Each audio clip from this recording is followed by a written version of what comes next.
রাহমাতুল্লাহি ওয়া বারাকাতুহু। তাহলে আমাদের চলতেছে অক্ষর পরিচয়। কি পরিচয়? অক্ষর পরিচয়। এখানে শুরু উচ্চারণ দ্বারা শুদ্ধ হয়।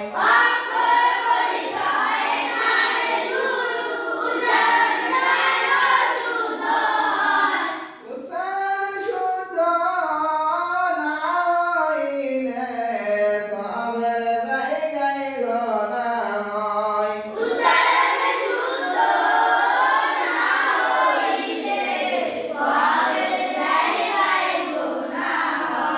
তখরের উপরে ফোঁটা তার নাম ল, তার নাম ল।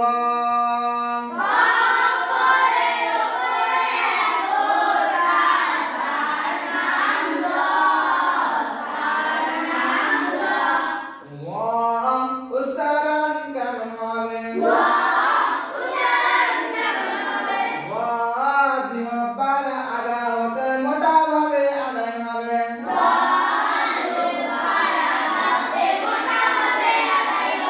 ল জবর ল, ল বের বি, ল পেশ গু, ল বি গু।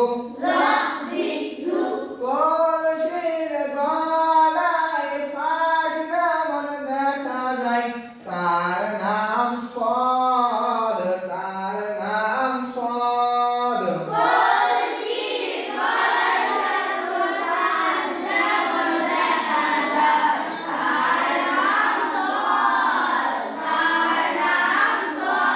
সদ উচ্চারণ কেমন হবে? সদ সামনের নিচের দাঁতের আগা হতে শীর্ষ মোটা ভাবে আদায় হবে।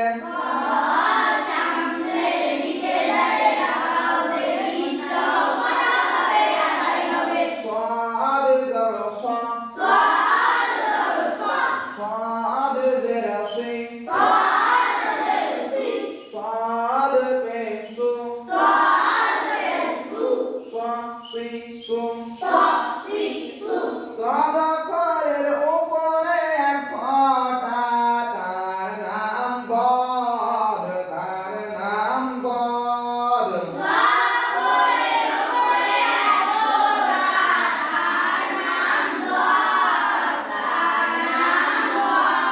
দদ উচ্চারণ কেমন হবে?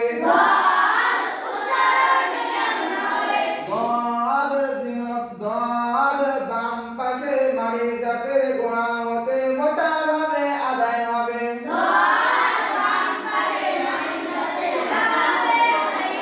দদ বাম পাশের মাড়ির দাঁতের গোড়া হতে মোটা ভাবে আদায় হবে।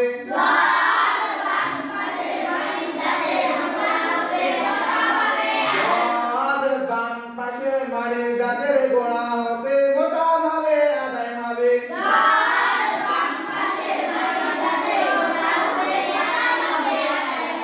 গদ জবর গ, গদ জের বি, গদ পেশ গু, গ দি গু। মনে রাখবে। উল্টা দুয়ের মতোই দেখা যায়, হামজা তার নাম, হামজা তার নাম।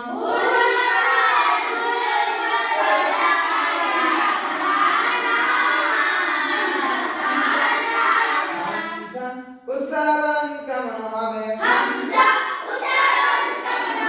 হামজা হলকের শুরু হতে শক্ত ভাবে আদায় হবে।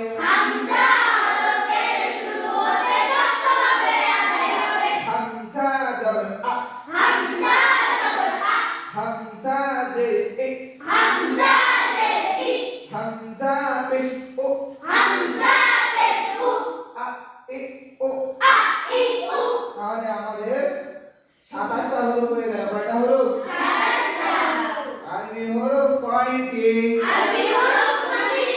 মাখরাজ কতটি?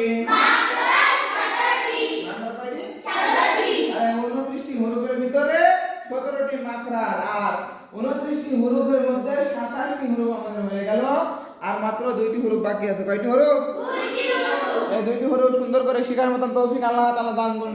আল্লাহুম্মা আমিন। আল্লাহুম্মা আমিন। বিশুদ্ধ করে